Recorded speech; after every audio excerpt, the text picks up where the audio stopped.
The Enlightened Academy. Hello students, welcome to the enlightened academy. मुझे पता है कि जब आपकी आंखें इस चेहरे को देख रही होगी तो आपके मन में कई सवाल उठ रहे होंगे।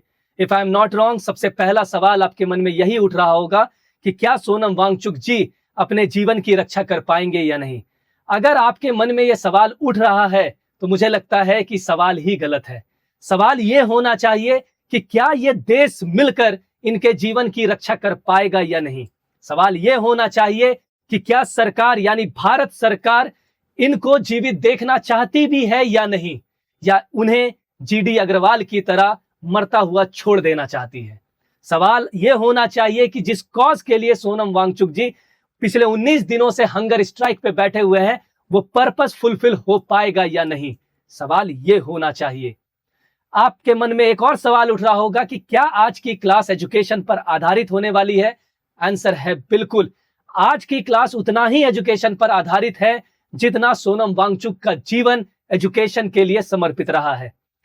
As a teacher, as a student, ये हम सब की रिस्पॉन्सिबिलिटी है कि हम इस देश के one of the greatest teacher Sonam Wangchuk ji के जीवन पर चर्चा करें और समझे कि क्यों इनको बचाना जरूरी है एक बेहतर भविष्य के लिए, एक बेहतर बदलाव के लिए। सोनम वांगचुक जी का जन्म जो है वो 1 सितंबर 1966 को होता है। 1 सितंबर 1966 को होता है और आज के डेट में इनकी जो उम्र है वो 59 ईयर्स की है। लद्दाख के लेह डिस्ट्रिक्ट में उल्ची नामक एक जगह है जहां पे इनका जन्म होता है। इनके पिताजी का नाम सोनम दावा है, सोनम दावा, और वो खुद एक स्कूल के हेडमास्टर रहते हैं। सोनम वांगचुक जी का जो जीवन है वो कुछ इस तरीके से बढ़ता है, वो आपको समझना भी चाहिए और आपको पता भी होना चाहिए, क्योंकि आने वाले एग्जाम में यहां से क्वेश्चन भी आ सकते हैं और आपके जीवन में आपके अपने बच्चों के लिए एक मिसाल के रूप में कायम भी कर सकते हैं। सवाल यह है कि क्या वो परिस्थितियां थी जिसने सोनम वांगचुक को आज के डेट में इस देश का एक इनोवेटर, एजुकेटर, एक्टिविस्ट, इन्वायरमेंटलिस्ट बनाया है। जाहिर सी बात है कि लद्दाख में पैदा होना अपने आप में एक चैलेंज है, क्योंकि लद्दाख में ठंड काफी होती है, बर्फ से घिरा हुआ पूरा इलाका है, वहां पे अनेकों चैलेंजेस लोग झेलते हैं, इसलिए वहां के लोग काफी रेजिलियंट हो जाते हैं। इसलिए सोनम वांगचुक भी अपने आप में काफी रेजिलियंट व्यक्तित्व के एक व्यक्ति रहे हैं। इनका बचपन एक गवर्नमेंट स्कूल में पढ़ाई करते हुए बीतता है, क्योंकि इनके पिताजी भी खुद गवर्नमेंट स्कूल के हेडमास्टर रहते हैं, लेकिन ये वहां की पढ़ाई, वहां की शिक्षा व्यवस्था से काफी सेटिस्फाइड नहीं थे। ये अक्सर फेल करते थे। फेल करने का कारण ये नहीं था कि ये पढ़ने में कमजोर थे, फेल करने का कारण ये था कि रॉट लर्निंग, एक ऐसी रट्टा मार लर्निंग थी जो स्कूलों में पढ़ाई जाती थी। क्या पढ़ाया जाता था? क्वेश्चन दे दिया, उसका रेडीमेड आंसर है और उसी आंसर को आपको रटना है। सोनम वांगचुक एक इंटेलिजेंट व्यक्ति थे जिनका दिमाग इंटेलिजेंस पर आधारित था। उन्होंने इस पर्टिकुलर पढ़ाई के स्ट्रक्चर को क्वेश्चन किया, चैलेंज किया। जब कभी भी एग्जाम में क्वेश्चन आता था तो वो आंसर लिखते थे, वो जो उन्हें लगता था कि ये आंसर होना चाहिए, वो इसकी वजह से उन्हें मार्क्स नहीं मिलते थे और वो फेल हो जाते थे। उन्होंने कभी अपने इस पैटर्न को नहीं बदला।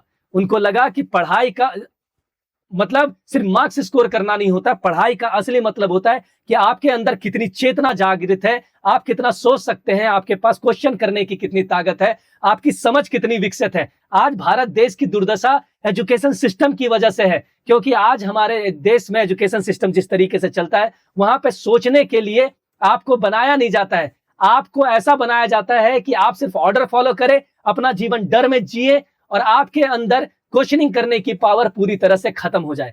इस तरीके से हमारे देश का एजुकेशन सिस्टम पिछले 78 सालों से, देश की आजादी के बाद से, इवन अंग्रेजों के समय से ऐसे ही चलते आ रहा है।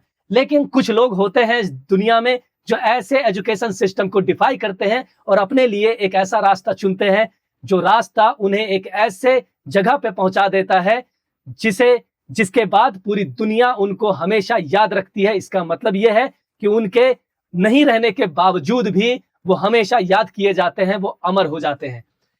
इंजीनियर, इनोवेटर, एजुकेशन रिफॉर्मर सब कुछ होते हैं सोनम वांगचुक जी, और ये सारी चीजें आपने देखी। लद्दाख के एजुकेशन सिस्टम से परेशान होकर के 11 साल की उम्र में, महज 11 साल की उम्र में वो दिल्ली भाग जाते हैं, घर छोड़ करके दिल्ली भाग जाते हैं। और दिल्ली में एक केंद्र विद्यालय था जिसका नाम है विशेष केंद्र विद्यालय। और ये विशेष इसलिए था, यानी स्पेशल इसलिए था, क्योंकि बॉर्डर एरिया में रहने वाले बच्चों को पढ़ाया जाता था इस केंद्र विद्यालय में, तो वो उसको ज्वाइन करते हैं। वहां ज्वाइन करने के बाद वो अपनी पढ़ाई को खुद अपने पैसे से कंटिन्यू करते हैं, वो अपनी पढ़ाई को खुद फाइनेंस करते हैं और एग्जाम दे करके वो एनआईटी श्रीनगर में दाखिला लेते हैं। और फाइनली 4 साल के बाद एनआईटी श्रीनगर से 1987 में मैकेनिकल इंजीनियरिंग कंप्लीट करते हैं। उनके फादर चाहते थे कि सोनम सिविल इंजीनियरिंग करे, लेकिन उन्होंने मैकेनिकल इंजीनियरिंग को चुना क्योंकि उनकी रुचि अपने आप में मैकेनिकल इंजीनियरिंग को लेकर के थी। ये सब कुछ हुआ जब वो इंजीनियर बने। ये उनके लिए एक टर्निंग पॉइंट था, क्योंकि उन्होंने अपने इस पढ़ाई के दौरान इतनी सारी चीजें सीखी जो भारत को बहुत कुछ देने वाले थी आने वाले टाइम पे।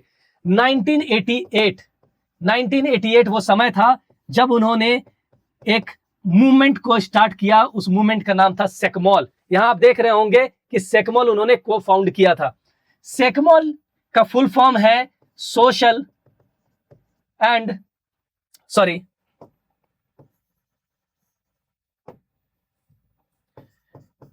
स्टूडेंट्स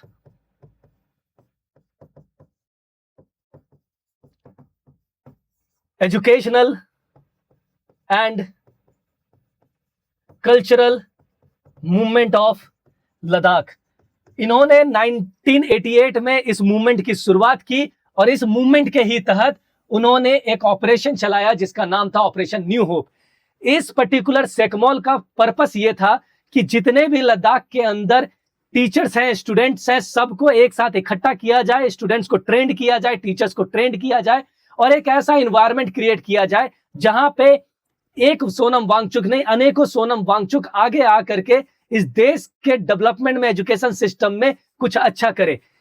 इसलिए उन्होंने ऑपरेशन न्यू होप की स्टार्ट की। और इस ऑपरेशन के बाद उन्होंने सरकारी स्कूलों, सरकार के साथ टाई अप किया, सरकारी स्कूलों में पढ़ने वाले बच्चे और वहां के टीचर्स को ट्रेंड किया। और कुल मिलाकर के उन्होंने इस मूवमेंट के तहत 700 टीचर को ट्रेंड करके उन्हें ऐसा पढ़ाने की टेक्निक सिखाई जिससे एक बच्चे का विकास हो सके, यानी चाइल्ड सेंट्रिक पेडागॉजी उन्होंने सिखाई। उन्होंने टेक्स्ट बुक में लिखे हुए चीजों को काफी चेंज करवाया। इस तरीके से ये सारी चीजें बढ़ी। आगे जाकर के उन्होंने और भी बहुत इंपॉर्टेंट काम किए लद्दाख के डेवलपमेंट के लिए। लद्दाख आपको पता है कि एक ऐसा सिचुएशन होता है जब बाहर में टेम्परेचर -25 डिग्री सेल्सियस का हो जाता है, जिसकी वजह से बच्चों का स्कूल में पढ़ना काफी डिफिकल्ट हो जाता है। इसलिए उन्होंने एक लिविंग लैबोरेटरी फेम स्टैब्लिश करी, एक अल्टरनेट कैंपस डिजाइन किया specifically for the student who failed traditional state exam. और उसके बाद आप देख रहे हैं कि ये एक रूम उन्होंने डिजाइन किया, जो रूम ऐसा था कि सूरज की रोशनी अगर आती है तो पूरी थर्मल हीट के तहत इंसुलेट होकर के गर्मी अंदर ही रह जाए, जिससे अंदर का टेम्परेचर 15 डिग्री सेल्सियस तक पहुंच जाए। और इसके लिए उनको 2016 में टेरा अवार्ड, इंटरनेशनल टेरा अवार्ड भी दिया गया, जिससे इस तरीके के स्कूल्स, इस तरीके की क्लासरूम बनाई जा सके और बनाने के बाद बच्चे यहां पे आकर के पढ़े जिससे उनको ठंड ना लगे। 10 सालों के बाद 1998 में उन्होंने एक अल्टरनेट सेकमॉल कैंपस स्टार्ट कर दिया। और यही वो कैंपस और यही वो अल्टरनेट स्कूल थी जो 3 इडियट्स मूवी में दिखाया जाता है, जहां पे बच्चे अपने पढ़ाई के साथ साथ प्रैक्टिकल लर्निंग, प्रैक्टिकल स्किल्स को सीखते हैं। ठीक है। उसके बाद आगे चल करके सिर्फ उन्होंने शिक्षा के क्षेत्र में उन्होंने काम नहीं किया। उन्हें पता है कि इंडियन आर्मी के जवान सरहद की सुरक्षा के लिए ऐसे ठंडे एनवायरनमेंट में रहते हैं जिसके लिए काफी उनको डिफिकल्टी फेस करना पड़ता है। जो जिस टेंट में वो रहते हैं वो टेंट को केरोसिन से चला करके वहां पे क्या किया जाता है, गर्मी लाई जाती है, जिससे इन्वायरमेंट प्रदूषित होता है।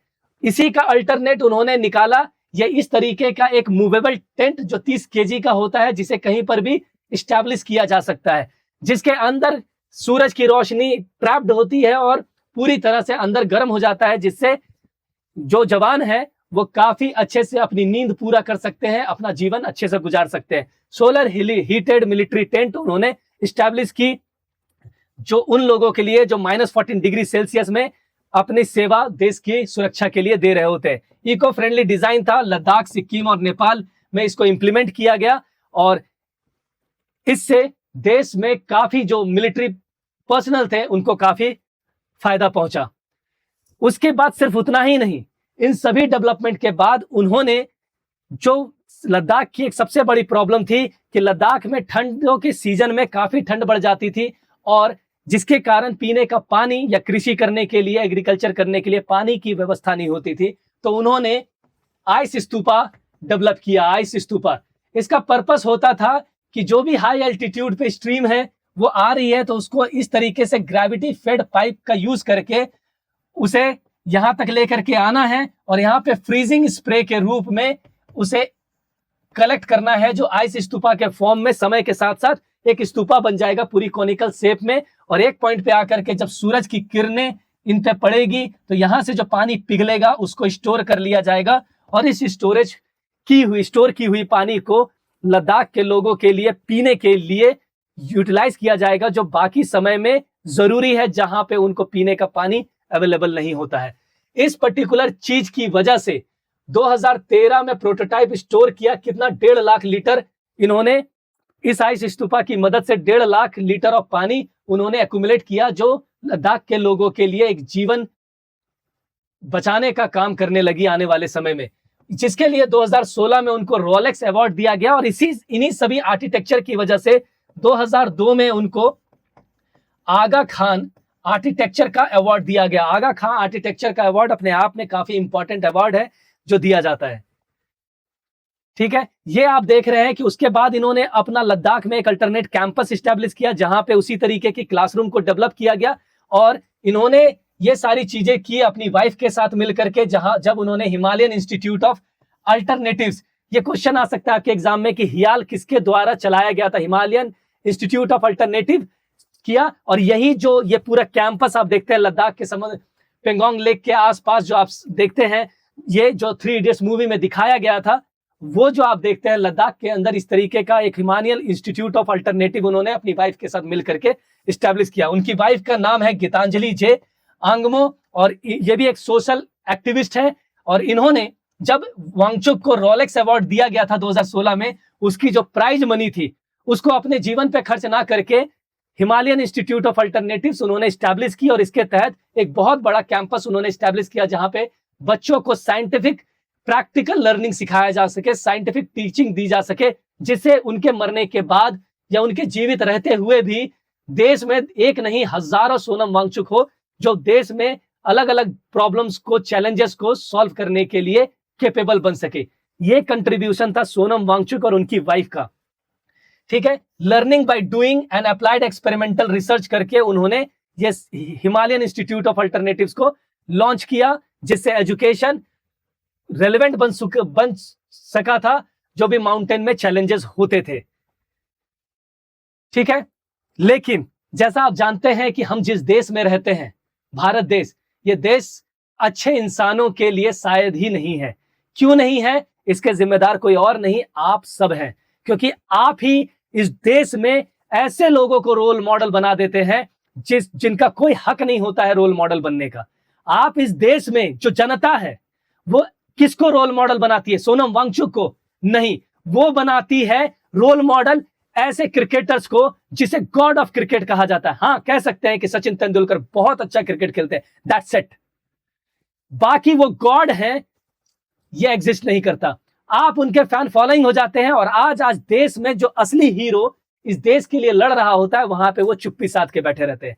विराट कोहली, रोहित शर्मा, दुनिया में ना जाने कितने क्रिकेटर्स हैं, कितने सेलिब्रिटीज हैं, कितने एक्टर्स हैं। और छोड़िए भाई साहब, हम उस एक्टर की बात करते हैं, उस एक्टर की बात करते हैं, हम आएंगे इस पे भी, जिस एक्टर पे, जिसकी लाइफ पे 3 इडियट्स बनी।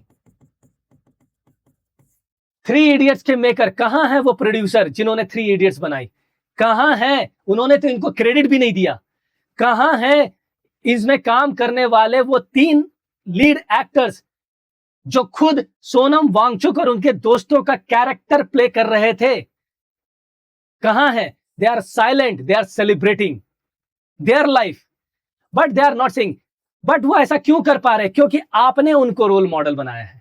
इस देश में हीरो वर्शिप इस लेवल की है जहां पे एक कोई भी आदमी बढ़िया क्रिकेट खेल ले, हाँ ठीक है, अप्रिशिएट कीजिए, मगर आप उनके भक्त बन जाते हैं।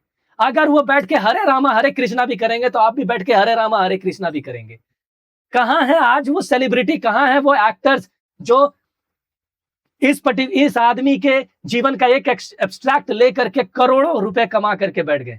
प्रॉब्लम उनकी नहीं है, प्रॉब्लम आपकी है, क्योंकि आपने उस आदमी को रोल मॉडल नहीं बनाया जो सही मायने में एक आम आदमी के लिए काम कर रहा था। आपने रोल मॉडल उसके लिए बनाया, उसको बनाया जो सिर्फ अपने लिए काम कर रहा था, अपने पैसे के लिए काम कर रहा था, सिर्फ और सिर्फ अपने स्वार्थ के लिए काम कर रहा था। और आज जब सोनम वांगचुक जी अपने जीवन और मृत्यु से लड़ रहे हैं, they are silent, no one is visiting them, no one has the capability to एक ट्वीट कर सके। कहां गए अमिताभ बच्चन? कहां गए आपके दिग्गज अक्षय कुमार? कहां गए अनुपम खेर? कहां गए इतने सारे सेलिब्रिटी? कहां गए क्रिकेटर? कहां गए सॉरी बाबू वाले वैभव सूर्यवंशी? कहां गए इतने सारे लोग? Where they are right now when one person is dying for the cause of this nation. जब आपके बच्चे नीट एग्जाम की तैयारी करते हैं, बाकी नेता लोगों के बच्चे तो फॉरेन में पढ़ते हैं, आपके बच्चे नीट एग्जाम, बाकी सरकारी स्कूलों के एग्जाम, जेपीएससी जैसे एग्जाम की तैयारी करते हैं और आपको पता चलता है कि एग्जाम में धांधली हो रही है, पेपर लीक हो रहे हैं, ना जाने अनगिनत स्टूडेंट सुसाइड कर रहे हैं देश के अक्रॉस अलग अलग एग्जाम में। कुछ रिपोर्ट किए जाते हैं, कुछ अनरिपोर्टेड होते हैं। इसके बावजूद जो जीवित बच जाते हैं वो किस लेवल का मेंटल ट्रॉमा सहते हैं।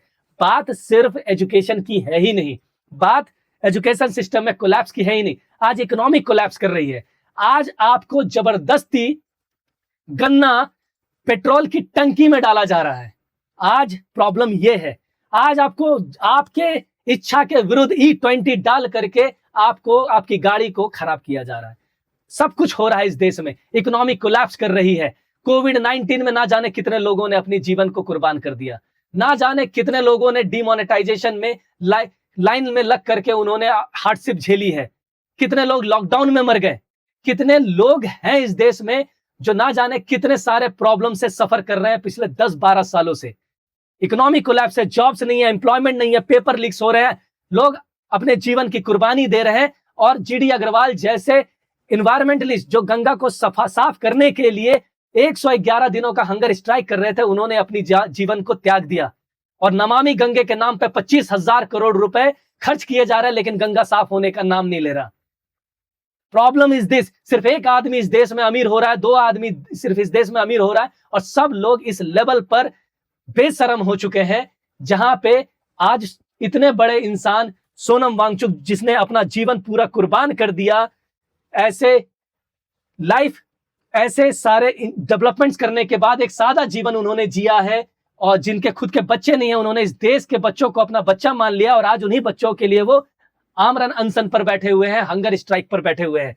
इसके लिए उन्होंने अपने जीवन के लिए में जो भी कार्य किया, उनको Ashoka fellowship of social entrepreneurship मिला, 2000 में ही आगा खान का इंफ्रास्ट्रक्चर अवार्ड मिला, 2016 में रोलेक्स अवार्ड मिला, 2016 में इंटरनेशनल टेरा अवार्ड मिला सेकमोल को, 2017 में उनको ग्लोबल अवार्ड मिला सस्टेनेबल आर्किटेक्चर के लिए, 2018 में एशिया के कहे जाने वाले नोबेल प्राइज से उनको सम्मानित किया गया, Ramon Magsaysay award, quality education and innovation. इसके अलावा हीरो, ग्रेटेस्ट हीरो का अवार्ड, बेस्ट टीचर्स का अवार्ड, ना जाने कितने सारे चीजों से उनको सम्मानित किया। लेकिन आज आपने रोल मॉडल किसको बना रखा है? किसको? भोजपुरी गायक को जो अश्लील गाने गाते हैं, उनको जो अपना काम धाम छोड़ करके बस स्टेज पर आकर के डांस करते हैं। ये आपका फेलियर है। The government has not failed, you failed as a student, as a person, as a human being and as a citizen. You failed as a citizen of India, जहां पे आपने रोल मॉडल बना दिया है ना जाने कैसे कैसे सेलिब्रिटीज को, जो आज आपके लिए आपकी महंगाई पे, गैस सिलेंडर की महंगाई पर पेट्रोल की महंगाई पर, इथेनॉल की प्रॉब्लम पर, इकोनॉमी के कोलैप्स पर, कोविड-19 पर, राम मंदिर के चोरी पर, ना जाने कितनी सारी चीजें इस देश में हो रही है। ना जाने कितने लोग मर्सिडीज आकर के चढ़ा देते हैं, कितने लोग हंगर स्ट्राइक कर रहे हैं, कितने लोग प्रोटेस्ट कर रहे हैं, कितने लोग अपने जीवन से आज लड़ रहे हैं। लेकिन आप उनको हीरो बनाते हैं जो अपने लिए जीते हैं, जो आपके लिए जीते हैं। सोनम वांगचुक जी, आप उनके लिए आवाज नहीं उठाते हैं। So this is the high time as a nation, as a citizen, as a people, as a teacher, as a student, कि हमें सोनम वांगचुक जी के लिए आवाज उठानी चाहिए, खड़े होने चाहिए। मैंने तो इस वीडियो के माध्यम से वो आवाज उठाने की कोशिश की है। आई होप कि आप लोग एज अ स्टूडेंट और एक बेहतर फ्यूचर अपने बच्चों के लिए, एक बेहतर देश देखना चाहते हैं। So we need to have Sonam Wangchuk alive and we need a system जहां पे एक ऐसा एजुकेशन सिस्टम डेवलप हो सके जब हमारे बच्चे ऐसे एजुकेशन सिस्टम का यूज करके अपने जीवन में एक अच्छा इंसान, एक सक्सेसफुल इंसान बन सके। सोनम वांगचुक का कोट है, it is only in combination with a kind heart. अगर आपका एक काइंड हार्ट है, that the head and the hands, आपका सर और आपका हाथ जब साथ में मिलता है उस काइंड हार्ट के साथ, तभी उसका कुछ अर्थ होता है। True education empower student to solve local real world problem. एक सही एजुकेशन वो होता है जो रियल वर्ल्ड प्रॉब्लम, और आज हमारा देश में एजुकेशन सिस्टम ही एक प्रॉब्लम बन चुका है, उसको सुधारने की जरूरत है। Climate adaptation require blending of traditional wisdom with modern science को मिला करके ही हम पर्यावरण की रक्षा कर सकते हैं। Bye after this quote I end this class and I am leaving all of you कि आप अपनी कॉन्साइंस को समझें और आप अपनी चेतना के रूप में, आपको लगता है कि आप सोनम वांगचुक जी को जिंदा देखना चाहते हैं, जीवित देखना चाहते हैं, उनके इस कॉज को सक्सेसफुल करना चाहते हैं, सो आप इस वीडियो को शेयर कर सकते हैं। आप आवाज उठा सकते हैं अपने खुद के प्लेटफॉर्म से, खुद के आवाज से, चाहे वो व्हाट्सएप का स्टेटस हो, इंस्टाग्राम का डीपी हो, या किसी भी तरीके से। और सबसे बड़ा चीज होगा कि ऐसे आप उन सब लोगों की लिस्ट बना लीजिए, फहरिस्त बना लीजिए जो आज सोनम वांगचुक जी के साथ नहीं खड़े हैं। उन सभी सेलिब्रिटीज और हीरो को, जिसको आप हीरो बोलते हैं, आज सोनम वांगचुक 3 इडियट्स मूवी में जो विलेन है वो आवाज उठा रहा है, जाते चतुर रामलिंगम, ओमी वैद्य, लेकिन जो हीरो है आज वो विलेन बने हुए हैं। ठीक है, आज तबियत सोनम वांगचुक की खराब नहीं है, आज लोकतंत्र की तबियत खराब है। आज कमजोर सोनम वांगचुक का शरीर नहीं हो गया, वो तो साहसी है जो 19 दिनों से हंगर स्ट्राइक पे बैठे हुए हैं, लेकिन लोकतंत्र अंदर से कमजोर हो गया है। ये कमजोरी दिखाती है कि आज हम एज अ नेशन कहां पहुंच गए हैं। So raise your voice for this nation and had a spine, खड़े होइए और सोनम वांगचुक को जीवित रखने के लिए अपना जो हो सकता है वो कर सकते हैं। अगर आप दिल्ली में हैं तो आप प्रोटेस्ट पे पहुंचिए, और अगर आप दिल्ली में नहीं है तो आपके पास अनेकों चैनल है, अनेकों माध्यम है जहां पे आप सोनम वांगचुक के जीवन के लिए एक संघर्ष कर सकते हैं। रेस्ट, मिलते हैं आपसे नेक्स्ट क्लास में, तब तक के लिए आप सबका धन्यवाद।